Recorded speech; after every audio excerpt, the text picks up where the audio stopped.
Hello, everybody. My name is Benjamin Tuttle, and this is going to be kind of a short mini series. I'll have it once every 2 weeks on a Monday night around the same time, 9 p.m. I'm going to be kind of demonstrating a particular film rule called the 180 degree rule, which is kind of a cinematography lesson for anybody who's curious. So I'm going to show two clips here, and I'm going to show it a couple times, and you're going to notice a difference. I only changed one particular camera angle. So let's just play the first one. Yes, I believe that very. Sorry about that. Let's play that again. I just use text to speech for them to talk.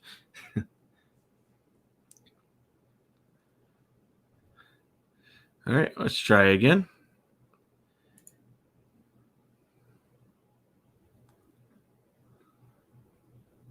All right.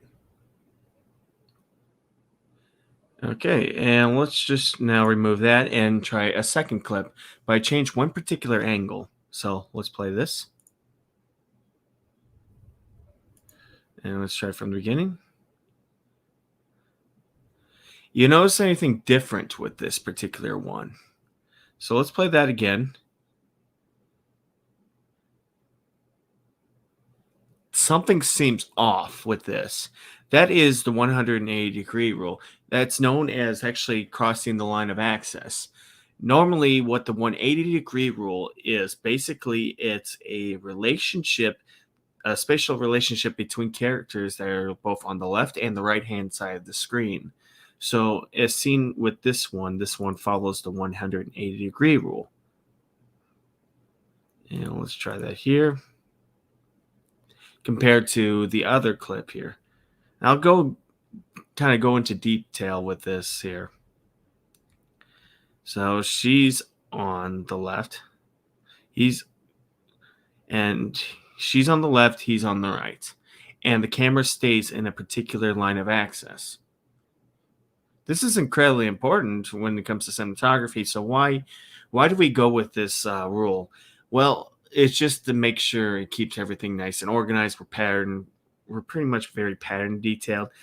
We pay attention. So if something seems off, like if she's on the right and he's on the right, and then she goes on the right, it kind of confuses the audience and it pulls them away from their suspension of disbelief to thinking, okay, something's not right.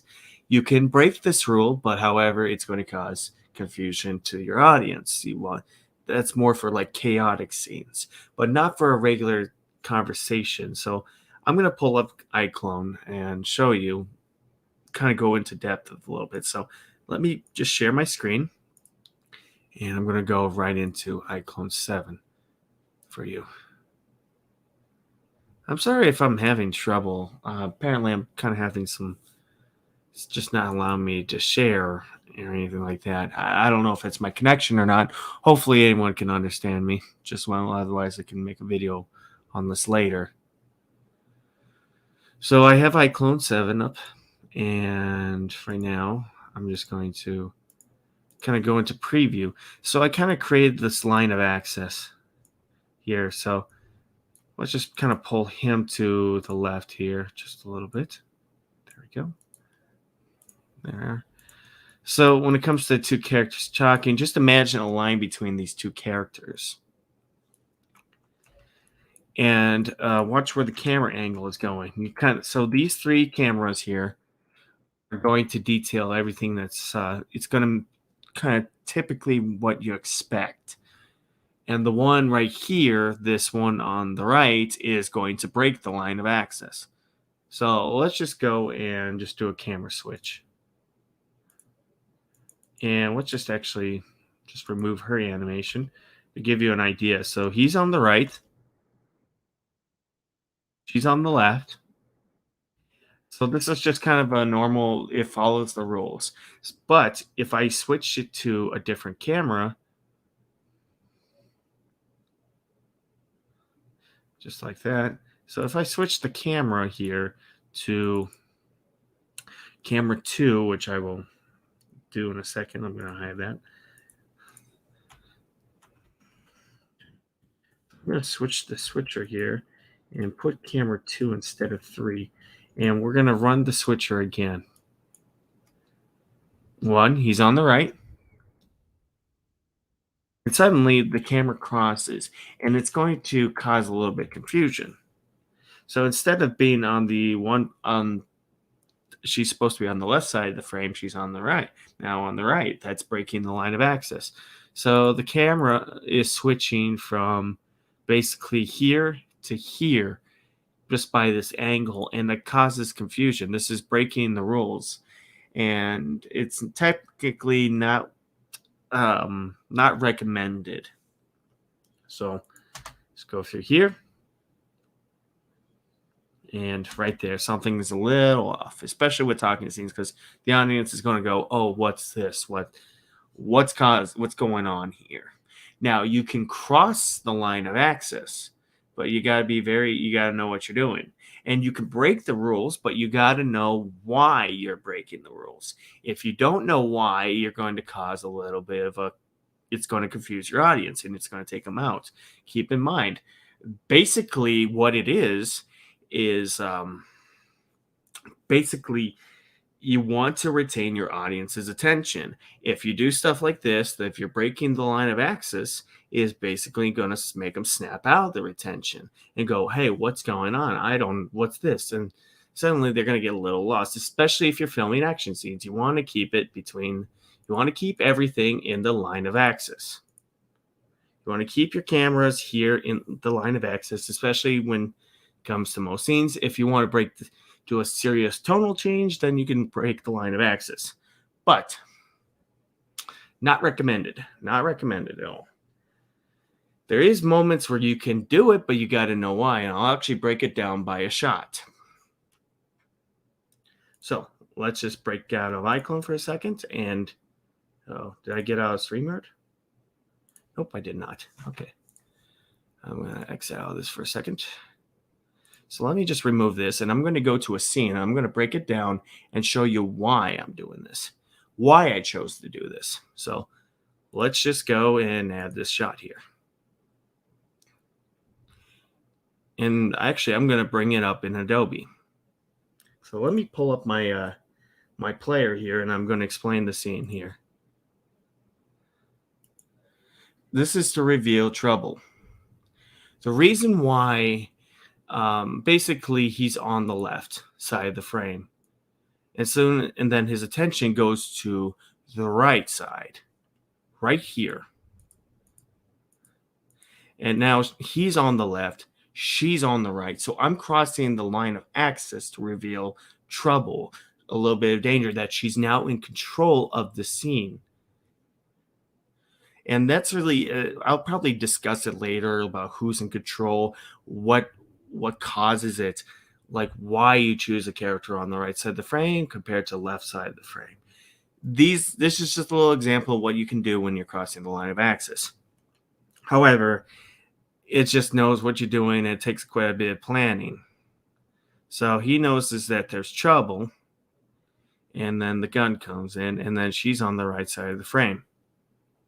He looks over, crosses the line, and that's it. So that's just a little filmmaking tips what you can do. Just kind of keep in mind, especially when characters here, you want to make sure eye lines match. So let's just run through this. I'm going to get back into iClone. Whoops. One little tip is that iClone does not like multi-screen monitor setups. I don't know why. They don't get along. Anyways, back to my stream here. So, how do we play around with the line of access? Well, let's just go back to camera 1. So let's just go to camera 1 here, and then we go to camera, and then camera 2. Well, broke the line of access again. Something's not right. So let's see. Let's just run it through again. So when you're making this character, when you're making a scene, just kind of imagine a little line between your two characters here, and kind of know when your cameras are playing around, like when to set up your cameras, when to set up your scene, and know when not to cross it. Sometimes it helps when you're editing. So let's actually do a quick, let's just kind of bring it up here. Maybe, I don't know. This is just kind of standard scenes here. Let's see. Let's just delete this camera here. And I'm just going to load this program again. Excuse me for a moment. Just going to cough for a bit.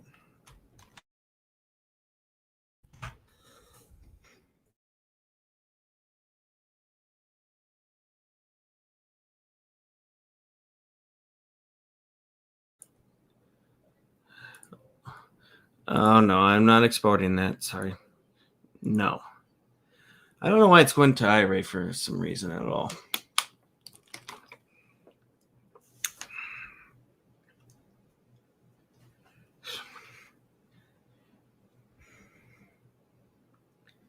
No.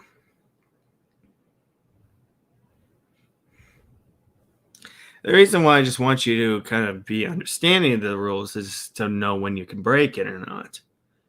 If you can't, I better not be on mute. Nope, I'm not on mute. You just need to understand like what works, what doesn't work. So let's just bring the scene again. And I'm gonna mute the characters because I hate text-to-speech talk and I was lazy. Ready? All right, so just go to audio. I'll just mute it and play. Right. Broken this rule. Broke the rules. All right, so I'll just switch it to camera. I believe it was camera 2. Nope. Broke it again. Camera 1. I think it's camera. We'll see. No. Right, left. Perfect. So this is just what you want to post, what you want to work with. Left, right, basically how it plays out. Keep everything in one side of the axis, and you should be fine. So if anyone has any questions regarding the 180-degree rule, when you can cross it, when you can't, what rules to break, whatever. But just keep in mind you have to know why you're crossing it, why you need to do it. It takes particular planning. So maybe if there's a switch in power, switch in composition, whatever works for you. So anyways, just kind of leaving it for some Q&A. And if anyone has any questions, let me know.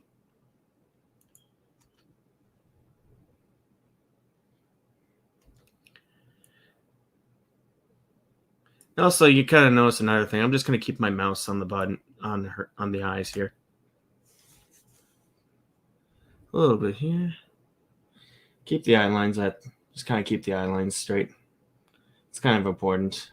Make sure that they're following basic thirds here, the rule of thirds, as well with composition.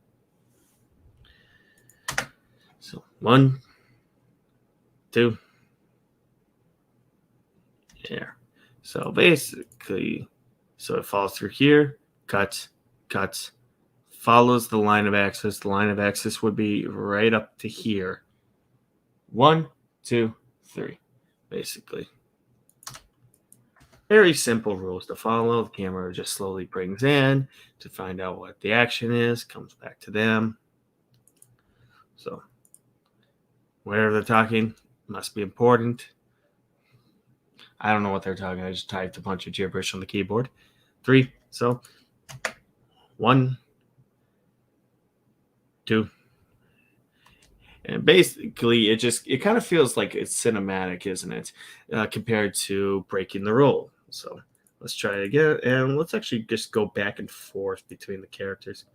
So it'll go back to here. Oops.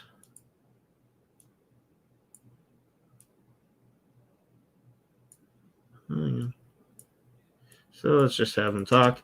1, 2. Shot, reverse shot, 3. And then we'll just go back to her when she's making a move because she might be making a conversation. So copy paste that, and there we go.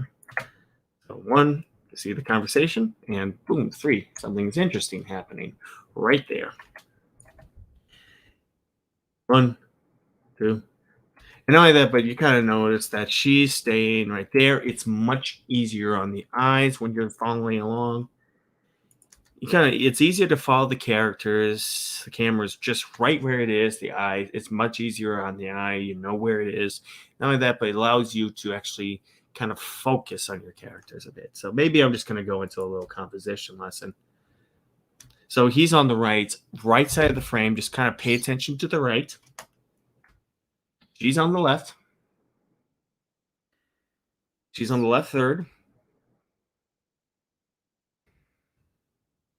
And that's basically just your editing. That's how, I mean, that's your basic camera composition like between characters. And maybe, just maybe, I would like to add maybe close up, but then you can add whatever you want. But I think that does it for my little lesson. Hopefully, this is much more informational. Just remember, there's actually some diagrams for anybody who wants to learn the 180-degree rule, which I'll probably, let me go post it up here. There's a really good one.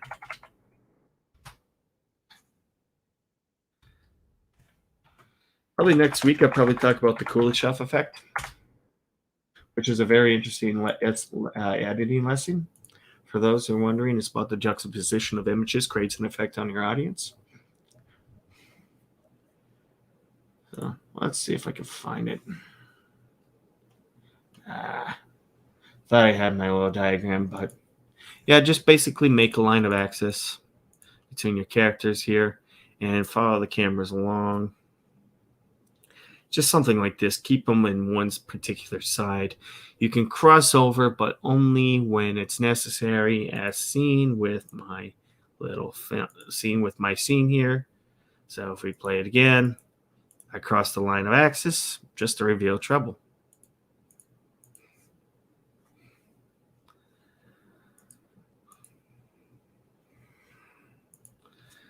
But for this, not so. But for a simple talking scene, it's not so much needed. It just works. 1, 2, 3, 4. That's how you make good cinema. So thank you for watching. See you next week.